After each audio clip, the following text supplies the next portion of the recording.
दरवाजा खुला है, सावधान रहना।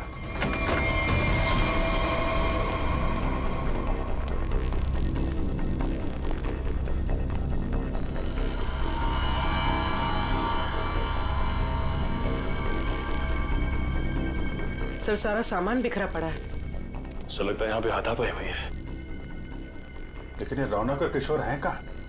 देखो जरा।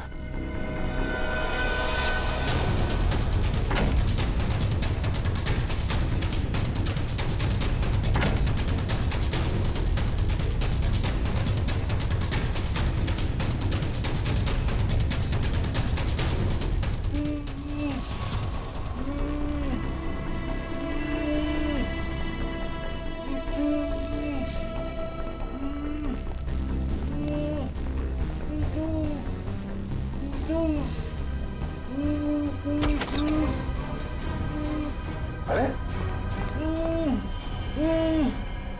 किशोर जी, एक मिनट। आइए, उठिए। इनको ले चलो। उठिए। उठा। पानी। उठिए उठिए। अच्छा। उठिए। अच्छा।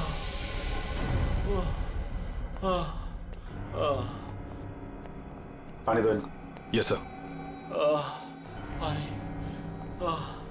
बैठिए।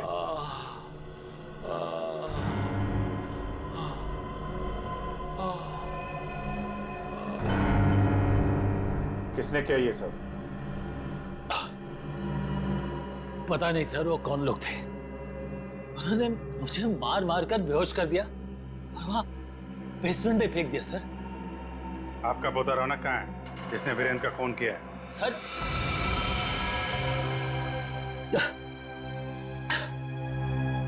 आपको रौनक के बारे में कैसे मालूम? आपको क्या लगता है आप रौनक के साथ मिलकर प्लान बनाएंगे, वीरेंद्र का खून करेंगे, उसके पैसे लेकर फरार हो जाएंगे, हमें कुछ नहीं पता चलेगा? ये आप कैसी बातें कर रहे हैं? वही जो सच है। नहीं सर, रौनक ने किसी का खून नहीं किया, वीरेंद्र का खून किसी और ने किया है सर। आपने हमें नहीं बताया किशोर जी, लेकिन हमें पता चल चुका है वीरेंद्र की कार में जो ब्रेसलेट मिला था वो रौनक का है। रौनक ने खून किया है, वो खूनी है। नहीं सर, रौनक ने खून नहीं किया सर, वीरेंद्र का खून कोई और है।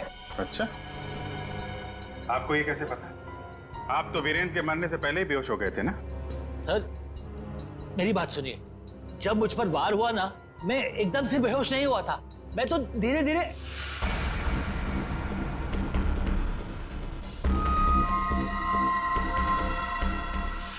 गन वीरेंद्र के पास गिर गई और रौनक वो पैसे लेकर भाग गया।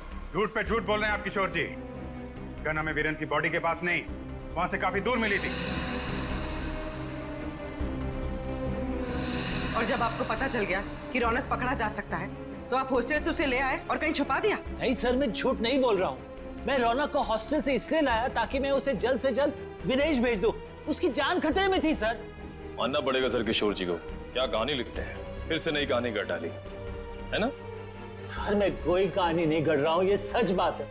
जिन लोगों ने मुझे मार मार कर बेसमेंट में फेंक दिया बेहोश करके, वही लोग मेरे पोते को अगवा करके लेके गए थे। मुझे लगता है सर वीरेंद्र का खून भी उन्होंने ही किया है। हाँ सर, सच्ची।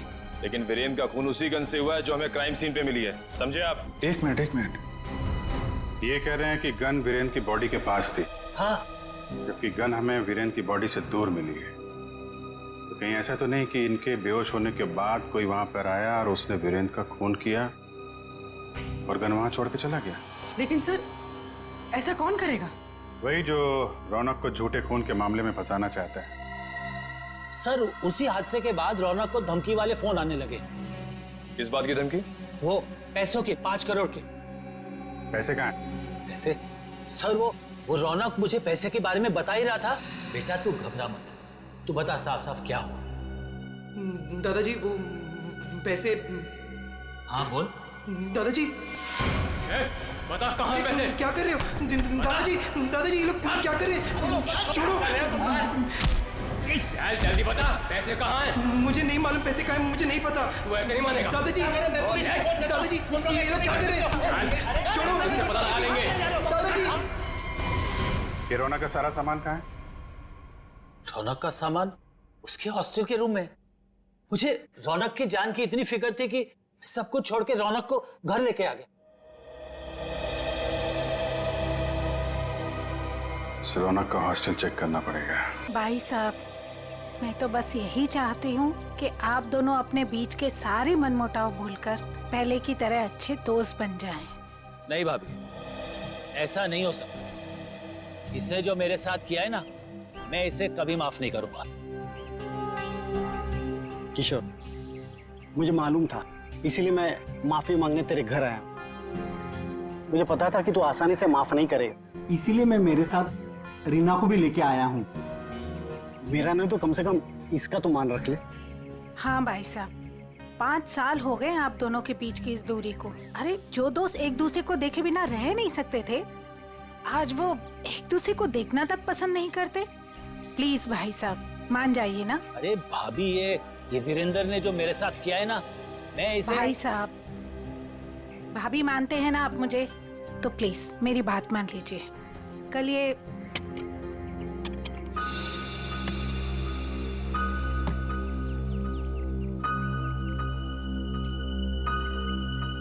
ठीक है, तो अंदर जाओ, हम लोग कुछ बातें कर रहे हैं। जी सर। हाँ भाभी, आप क्या कह रही थी? मैं कह रही थी भाई साहब, हमने अपने गांव की पुश्तैनी हवेली बेच दी है और कल ये ना पैसे लेने गांव जा रहे थे, तो मैं चाहती थी कि आप भी इनके साथ जाएं। किशोर, 5 करोड़ रुपए लेके आने हैं सिलवासा से। अगर तुम साथ में रहोगे तो हिम्मत रहेगी। क्यों भाई, रीना भाभी तुम्हारे साथ नहीं जा रही है? नहीं भाई साहब, मैं बिल्कुल नहीं जाऊंगी। आप दोनों जाएंगे एक दूसरे के साथ, और रास्ते में जितने गिले शिकवे भी है ना, प्लीज दूर कर लीजिएगा, ताकि आप दोनों जब वापस आए तो मुझे पहले की तरह दोस्ती मिले। ठीक है भाभी, आप कह रही है ना, तो मैं मान रहा हूँ, वरना इसे तो मैं जिंदगी भर माफ नहीं करने वाला था। मैं मानता हूं कि मैंने कुछ गलती की थी, लेकिन तू इतना कठोर निकलेगा ये मैंने सपने में भी नहीं सोचा था। अरे छोड़ यार, चल चाय पी। भाभी चाय पीजिए। नमस्ते दीदी। नमस्ते जीजा जी। नमस्ते। खुश रहो। भाई साहब, ये करण है, मेरा मुंह बोला भाई है। तो मुंह बोला, लेकिन सगे से भी बढ़कर है। टाइम के बहुत पंक्चुअल हो यार, टाइम पे आ गया। वो भी अपना सारा जरूरी काम छोड़कर सिर्फ दीदी को शॉपिंग कराने के लिए। अच्छा बाय द वे करण, ये मेरा जिगरी दोस्त किशोर। नमस्ते सर। नमस्ते बेटा, बैठो। Thank you uncle. ओ, थोड़ा जरूरी फोन है, आप लोग बात कीजिए, मैं अभी आता हूँ। या हेलो। कल ये करण भी जाएगा हमारे साथ? नहीं नहीं, उसे इस बारे में कुछ नहीं पता। अच्छा किशोर, मुझे तुमसे ज्यादा किसी पे भरोसा नहीं है।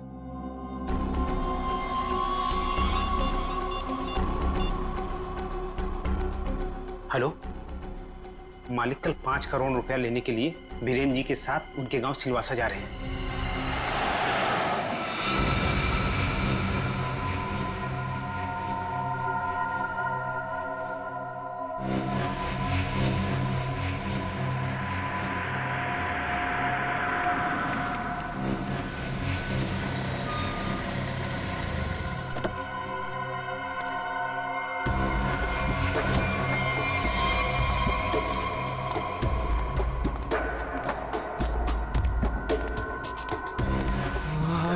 अच्छा वो तुम आगे माल लाए हो? पहले मेरे पुराने पैसे दे दे, उसके बाद ही तुझे माल मिलेगा। बाद में नहीं, प्लीज देखो, प्लीज मुझे अभी माल दे दो। अगर पैसे वापस नहीं दिए ना तो मैं तुझे छोड़ूंगा नहीं। देखो तुम परेशान क्यों हो रहे हो? मैंने कहा ना तुम्हारे पैसे दे दूंगा, लेकिन अभी के लिए माल दे दो प्लीज। ओए, परेशान मैं नहीं, तेरे घर वाले होंगे। अगर मुझे 24 घंटे के अंदर पूरे के पूरे पैसे नहीं मिले, मैंने कहा ना 24 घंटे के अंदर तुम्हें पैसे दे दूंगा, लेकिन प्लीज इस वक्त मुझे बहुत जरूरत है बूम बूम की। प्लीज माल दे दो। पैसे 24 घंटे के बाद तो माल भी 24 घंटे के बाद। देखो प्लीज ऐसा मत करो, प्लीज मुझे माल दे दो प्लीज। मैं पैसे दे दूंगा, मैंने कहा ना मैं दे दूंगा। सुनो प्लीज माल दे दो, मैंने कहा ना मैं तुम्हारे पैसे दे दूंगा, मैं वादा करता हूँ मैं दे दूंगा पैसे। प्लीज माल दे दो वरना मैं मर जाऊंगा। प्लीज सुनो, देखो जाओ मत प्लीज माल दे दो, अभी के लिए दे दो, मैं पैसे दे दूंगा। प्लीज माल दे दो वरना मैं मर जाऊंगा। प्लीज प्लीज माल दे दो। रौनक,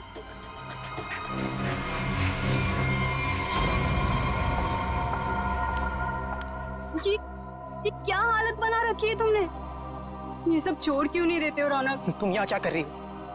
तुम्हें कहा था ना मैंने यहाँ नहीं आने के लिए, फिर यहाँ क्यों आई? मुझे पता है रौनक, दोपहर से तुम्हारी तबीयत ठीक नहीं थी, इसलिए तुम्हें देखने के लिए तुम्हारे रूम पे भी गई थी, पर वहां पे ताला लगा हुआ था। तब मुझे पता चला कि तुम कहाँ मिलोगे। सुना ना, थोड़ा कर्जा हो गया मुझ पर। थोड़ा नहीं रौनक, मुझे पता है कि तुमने काफी पैसे उधार ले रखे। रौनक, अगर तुमने उनके पैसे नहीं लौटाया ना तो देखो घबराओ मत, कुछ नहीं होगा मुझे नेहा। तुम्हें पता है ना कितने खतरनाक लोग हैं वो। अगर तुमने उनके पैसे वक्त पे नहीं लौटाए ना रौनक, पता नहीं वो लोग क्या कर देंगे। मैंने कहा ना मुझे कुछ नहीं होगा। इस बार एक बड़ा प्लान है मेरे पास, एक फुल प्रूफ प्लान, जिससे उन्हें उनके पैसे भी मिल जाएंगे और मेरा ये हाथ कांपना भी बंद हो जाएगा। मुझे कुछ नहीं पता रौनक, मुझे तुम्हारी बहुत फिक्र हो रही है। देखो तुम घबराओ मत, मुझे कुछ नहीं होगा। बस मुझे कहीं से भी माल लाके दे दो, मुझे बम लाके दे दो, वरना मैं मर जाऊंगा। मैं सच में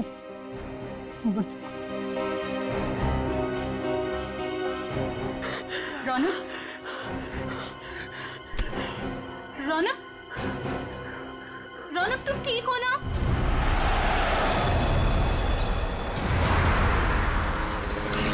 किशोर, तूने मुझे माफ तो कर दिया ना भाई?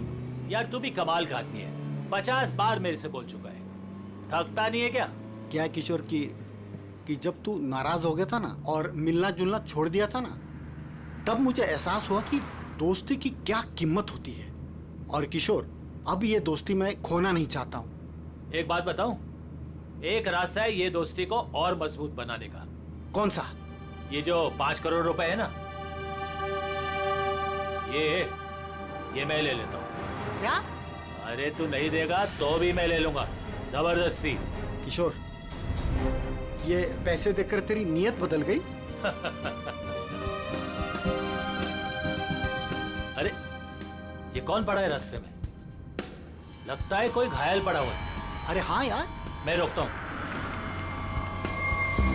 देखो एक काम करो, ये पैसे संभालो, मैं देखता हूँ उसको। जी। लगता है कोई गाड़ी मारकर चली गई उसको। अरे क्या हुआ? सुनो, क्या हुआ? अरे भाई साहब, होश में आओ।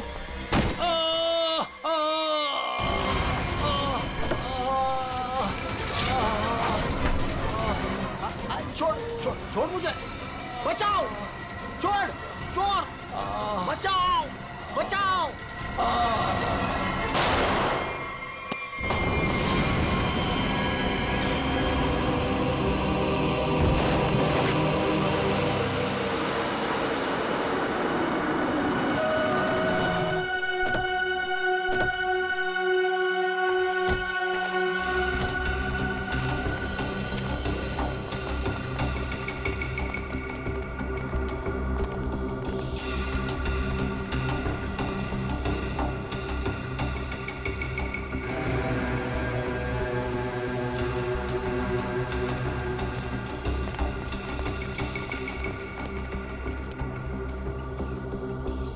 साळुंखे, देख जरा जिंदा है क्या?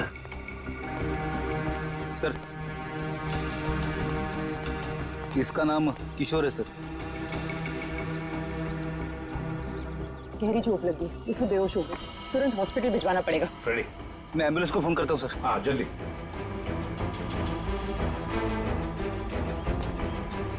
जो कुछ भी हुआ यहाँ पर, याद सा आप में से किसी ने देखा है? नहीं सर, नहीं सर, नहीं सर।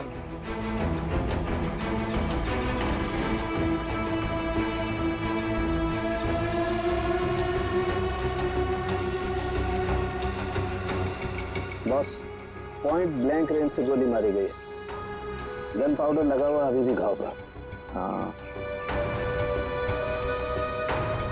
ये देख सर, उनके खरोच के निशान है हाथ पर। लगता है खूनी के साथ हाथापाई हुई है। सर पे भी चोट लगी है, लगता है इनका सर किसी चीज से टकराया है।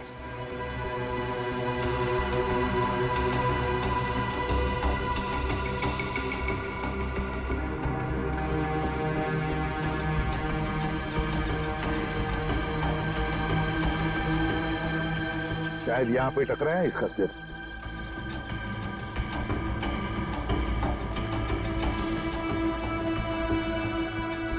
सर गाड़ी के अंदर से हाँ, इन नोटों की गड्डी मिली है और ये टूटा हुआ है। लगता है ब्रीफकेस का टुकड़ा। सचिन, ब्रीफकेस का ही टुकड़ा है।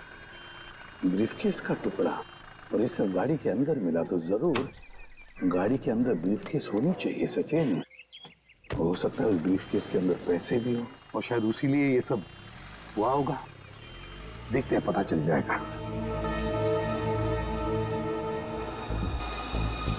मैंने किशोर जी को अस्पताल भिजवा दिया है।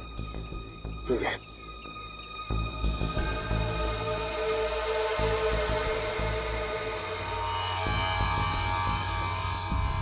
ब्रेसलेट, इस पर नाम वाम का कुछ भी नहीं है। इस पर सारुण के जरा देख तो कुछ पता चलता है क्या इस ब्रेसलेट से?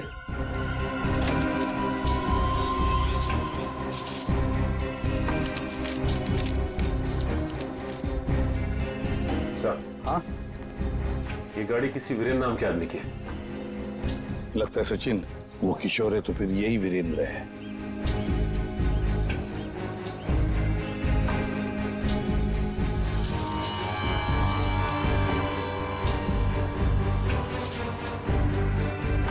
गन सर, आप रेडी? ये गन मिली है। गन देखे जरा।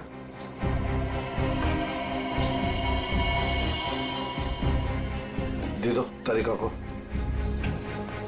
तरीका बॉस, इस ब्रेसलेट पे एक किस्म का केमिकल है। अब वो कौन सा केमिकल है ये लैब में ले जाकर पता चलेगा। ठीक है।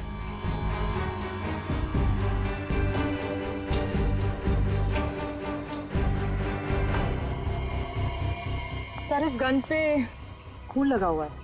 लगता है इसी गन के बट से किशोर जी पर वार किया गया था।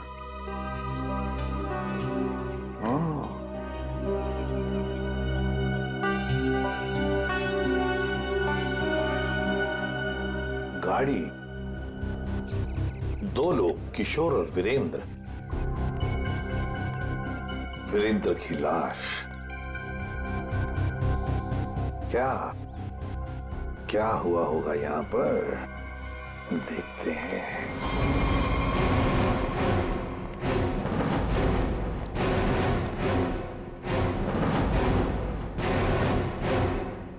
किसी न किसी वजह से गाड़ी यहां पर रुकी।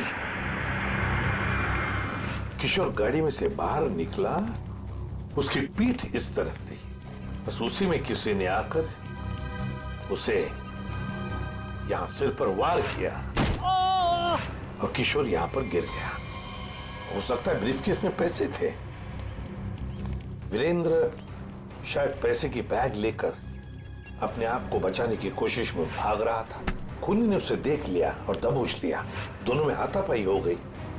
वीरेंद्र को पॉइंट ब्लैंक रेंज पर गोली मार दी। ये जो कुछ भी है पैसों की वजह से ही हुआ है, पर किसने?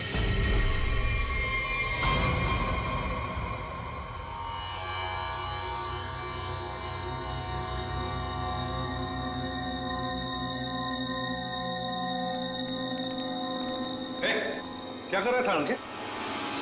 क्या हो? जो तुम समझ रहे हो नहीं कर रहा हूं बॉस। ये खाली ग्लूकोज पाउडर है। Glucose powder? अच्छा, फिर?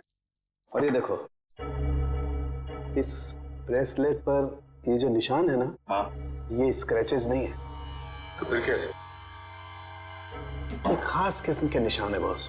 खूनी रोज इस पर नशीली दवाई रख करके नशा करता था, और क्योंकि ये दवाई इस पर रोज रखी जाती थी, ये निशान उस दवाई के हैं। खूनी? हाँ, खूनी।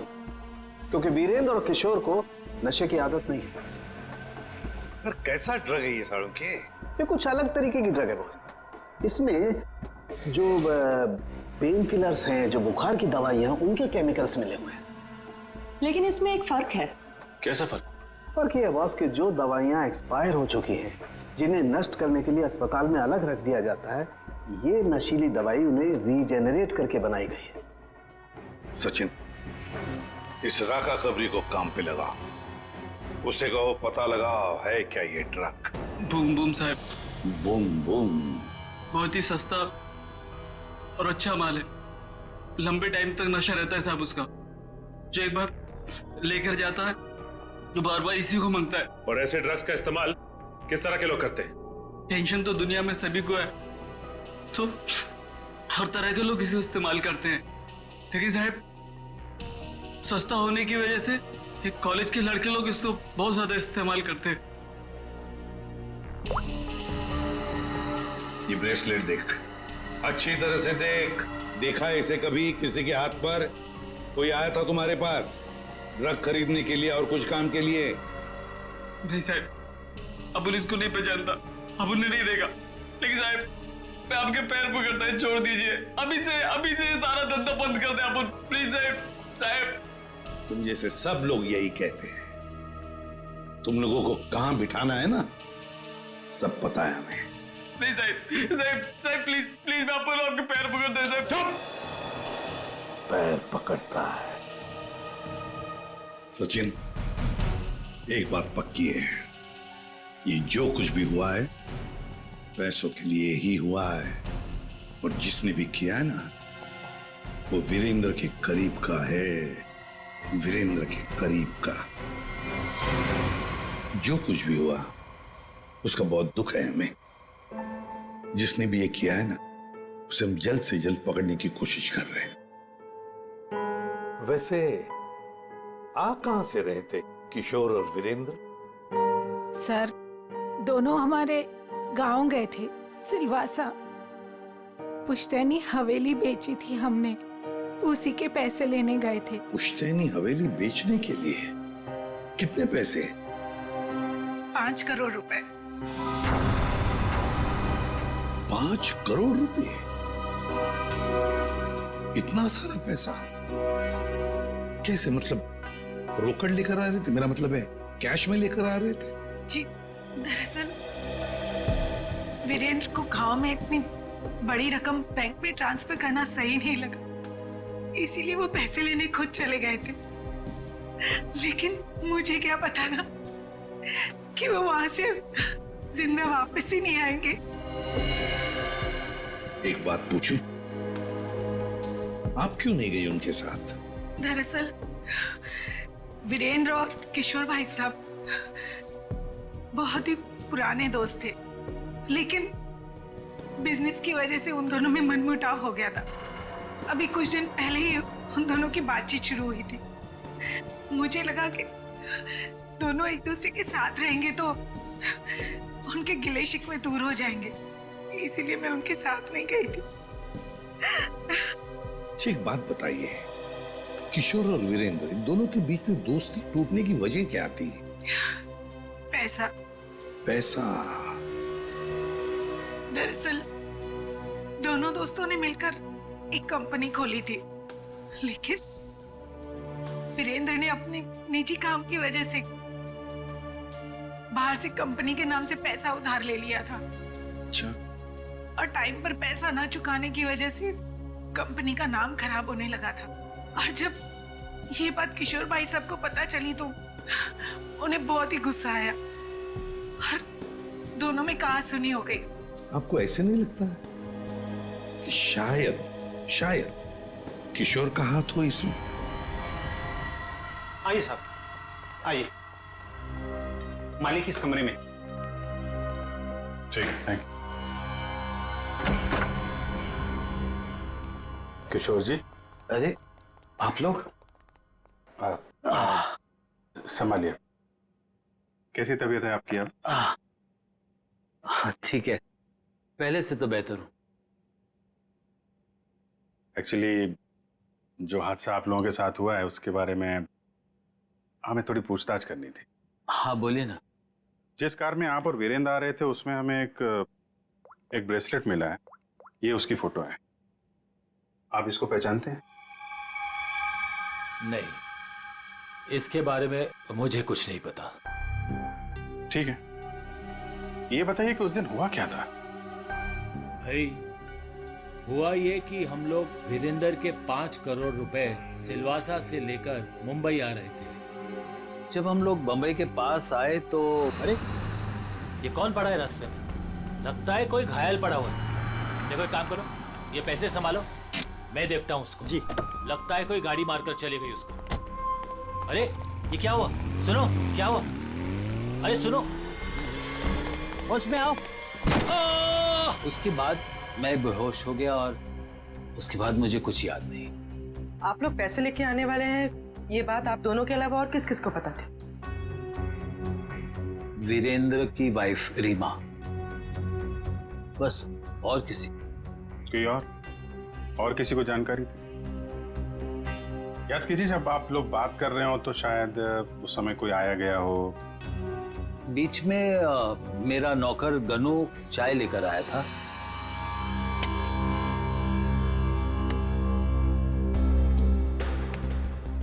ठीक है, तो अंदर जाओ, हम लोग कुछ बातें कर रहे हैं। जी साहब। मैंने उसे तुरंत कह दिया था कि वहां से चला जाए और वो चला गया। शायद उसने आपकी बात सुन ली हो तो सकता है, लेकिन गनू काफी भरोसे वाला आदमी है। वो मेरे यहाँ कम से कम 4 साल से काम कर रहा है। देखिए किशोर जी, 5 करोड़ की बात सुन के अच्छे की नीयत बिगड़ सकती है। नहीं तो एक साहब, आप लोगों के लिए चाय लाया। Thank you very much. हम लोग ड्यूटी के समय कुछ खाते पीते नहीं हैं। वैसे मेहमानों का काफी ख्याल रखते हो तुम। साहब, जब यही काम करना है तो ईमानदारी से करें। वैसे ये घड़ी भी बहुत अच्छी पहनी है तुमने। जी साहब। मालिक, बाजार से कुछ सामान लाना है, लेके आऊं? हाँ जाओ, लेकिन जल्दी आ जाना। ठीक है।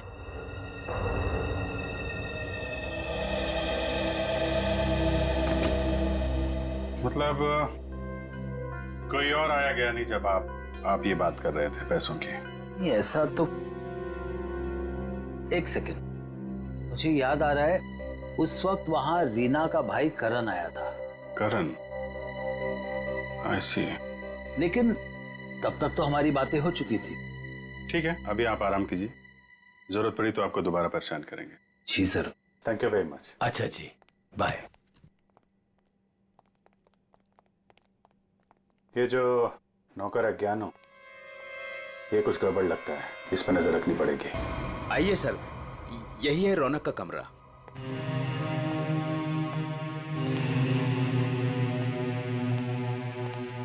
चेक करो पूरा कमरा। सर।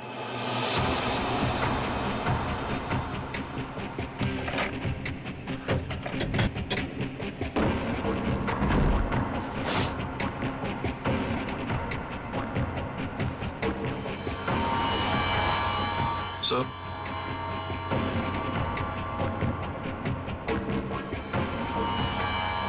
सर, ये रौनक के कपड़ों पे, जूतों पे मिट्टी, इसके बारे में कुछ जानते हैं आप लोग? हाँ सर, कल उसने यही कपड़े पहने थे। मैंने उससे पूछा भी था, उसने बताया कि वो कहीं गिर गया था। बस के टिकट से जनक नगर? ये बस स्टॉप तो वहीं पे है, जंगल के पास, जहां पे वीरेंद्र का खून हुआ था। कहीं सारे पैसे उसने उस जंगल में तो नहीं छुपा दिया?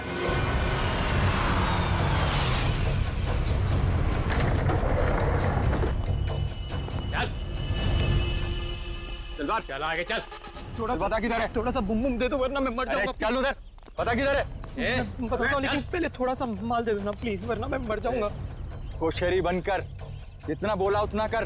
पहले पैसे निकाल, उसके बाद माल मिलेगा। हाँ तुम्हें पैसे मिल जाएंगे, प्लीज थोड़ा सा माल दे दो प्लीज। अबे एक बार बोला तो समझ में नहीं आता है क्या? जब तक पैसे नहीं देता है ना, तब तक पैकेट को छूने भी नहीं दूंगा।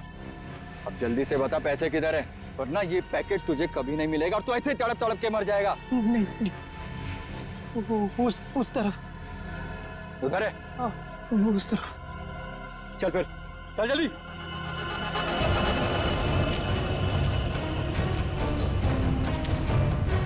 कहीं हमें बेवकूफ तो नहीं बना रहा है तू? सीधा ये यहाँ से। सीधा? थोड़ा माल। कहाँ से? एक मिनट। कब किधर है? मैं वो याद यहाँ से सीधा ही है, सीधा है। चल सीधा। तो थोड़ा दे दो ना प्लीज, प्लीज तो थोड़ा दे दो वरना मर जाऊंगा मैं। और कहाँ जाना है? बता जल्दी। वो रहा निशान। बेवकूफ तो नहीं बना रहा हम लोग को? नहीं, ये खड्डा है। चल। ये खड्डा है, यहाँ पे मैंने बैग दफना है। प्लीज मुझे थोड़ा सा माल बंद कर, पहले बैग निकाल। थोड़ा सा माल दे दो ना, यहाँ तक तो ले। बेवकूफ समझ के रखा है क्या? पहले पैसे निकाल, बाद में माल मिलेगा। चल जल्दी कर। ठीक है चल निकाल। तो मैं जल्दी कर। चल जल्दी कर। थोड़ा बैग निकाल।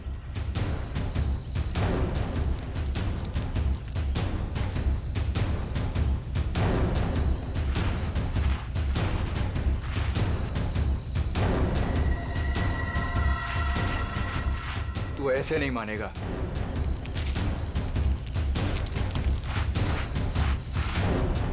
देख, जितना टाइम लगाएगा ना उतना ही माल गिरता जाएगा जमीन पर।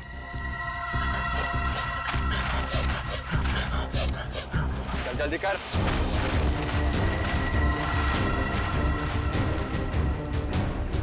खत्म हो रहा है, जल्दी कर। चल, फेंक दूंगा सारा। लगता है हमारे अलावा कोई और भी आया है इस जंगल में। तू कर जल्दी करते रहे। जल्दी कर।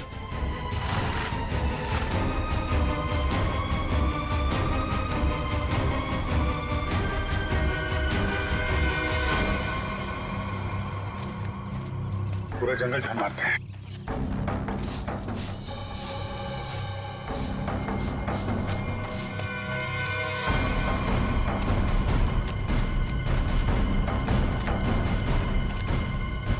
वो देखो,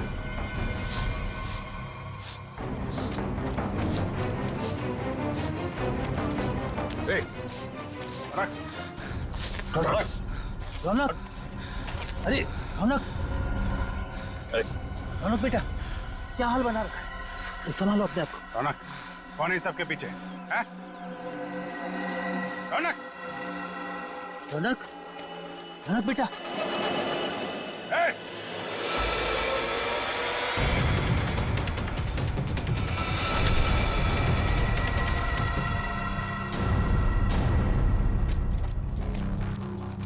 कौन है तू? हैं? क्यों कर रहा है ये सब? ओए, छोड़ दो उसे, वरना मैं इन दोनों को मार दूंगा। इन दोनों में से किसी को खरोच भी आई ना, तेरा ये आदमी तो गया। ठीक है, मार देना उसे। मेरे पास और भी लोग हैं।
घूंघट निकाल, चल।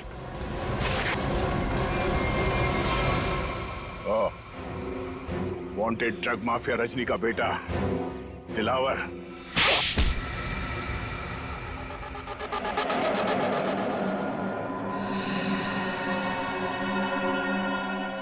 क्यों किया तूने ये सब? बता दो, मुझे पता चल गया था कि वीरेंद्र अपनी पुश्तैनी हवेली बेचने वाला है सर।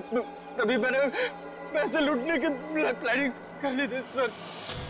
इसीलिए सर मैं रीना को घर में उल्लू बनाता रहा सर, उसका भाई बनकर। और वीरेंद्र के पीछे मैंने अपने लोग लगा लिए थे, वो मुझे पल पल की जानकारी दे रहे थे सर। तो तुम्हें पता चल गया था कि वीरेंद्र पैसे लेके जा रहा है? हाँ सर, वो प्रॉपर्टी खरीदने वाले के चचेरे भाई को मैंने खरीद लिया था सर, वो उसी ने मुझे ये खबर दी सर। और तुमसे पहले रौनक वहां पर पहुंच गया और वीरेंद्र से पैसे का बैग छीन कर भाग गया वहां से। सर मैं जब वहां पहुंचा तो मैंने देखा कि वीरेंद्र रोड पे पड़ा हुआ था और उसे होश आ रहा था। अरे अरे मैं तो ठीक हूँ, मैं बच गया, मैं बच गए। लेकिन अब नहीं बचोगे। उसने मुझे पहचान लिया था सर, इसलिए मैंने मजबूरी में सर मजबूरी में उसे मारना पड़ा सर। मैं मारना नहीं चाहता था सर, मजबूरी में मारना पड़ा सर। तुमने वीरेंद्र के पास पड़ी रौनक की गन से वीरेंद्र को गोली मार दी और उसके बाद गन दूर फेंक कर निकल गए ताकि वीरेंद्र का खून का इल्जाम रौनक पे आ जाए। हाँ सर, वो मैंने बाद में सोचा कि मैं रौनक को डरा धमका के उससे पैसे छीन लूंगा सर, पर मुझे नहीं पता था ये सब हो जाएगा सर। पैसों के लिए तुमने ये सब किया और मिला क्या? किस्मत खराब थी तुम्हारी कि हम लोग बीच में आ गए। नहीं सर, मेरी तकदीर खराब नहीं हो सकती, मेरी तकदीर खराब नहीं हो सकती सर। जब तक मेरी माँ आपकी गिरफ्त में नहीं है ना, मेरी तकदीर खराब नहीं हो सकती। तुम्हें पकड़ लिया ना, माँ भी पकड़ी जाएगी। बहुत याद आ रही है तुम्हें माँ की। बहुत जल्द माँ बेटे का मिलन जेल की सलाखों के पीछे होगा।